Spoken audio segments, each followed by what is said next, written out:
Hyderabad Kavadiguda English union high స్కూల్లో principal Swarnalatha ఆధ్వర్యంలో ధ్యాన దినోత్సవం నిర్వహించారు. ఈ కార్యక్రమానికి తెలంగాణ న్యాయవాదుల జేఏసీ ట్రిబ్యునల్ గోవర్ధన్ రెడ్డి ముఖ్య అతిథిగా పాల్గొన్నారు.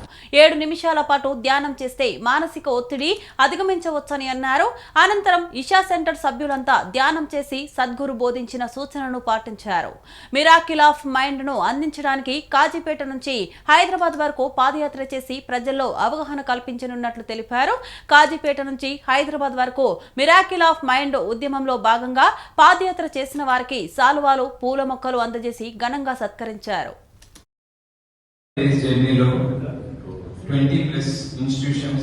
వీలైనంత ఎక్కువ వేస్ లో త్రూ ఆన్లైన్ ఎక్కువ వేస్ లో అవేర్నెస్ క్రియేట్ చేసే ప్రయత్నం చేశాము ఈ లాస్ట్ 25 డేస్ లో. ఈరోజు world meditation day, very significant day.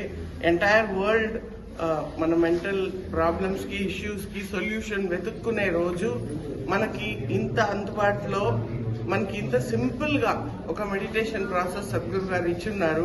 మనం ఎన్నో యాప్స్ డౌన్లోడ్ చేసి ఉంటాము మన మొబైల్లో, అన్ని కూడా స్ట్రెస్ ని మెజర్ చేస్తుంది. ఈ మిరాకిల్ ఆఫ్ మైండ్ స్ట్రెస్ ని సాల్వ్ చేస్తుంది. నేను 200 డేస్ కంటిన్యూస్ గా ఈ మెడిటేషన్ చేస్తూ వస్తున్నాను. I'm a direct beneficiary.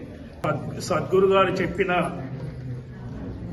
Miracle of mind రోజుకు 7 నిమిషాలు చేసి నిత్యం మన జనజీవన స్రవంతిలో పడుతున్నటువంటి అశాంతిని, అభద్రతను, ఇతరత్ర రుగ్మతలను కూడా రోజు 7 నిమిషాలు మెడిటేషన్ చేసి దాన్ని అధిగమించే దిశగా సద్గురు గారు ఏదైతే ఫ్రీ డౌన్లోడ్ తోటి ఇచ్చిండో దాన్ని మనం అనుకరించి నిత్యం రోజు చేస్తున్నటువంటి సమస్యలకు వాటన్నిటికీ అధిగమించే దిశగా మనం అందరం పోవలసినటువంటి అవసరం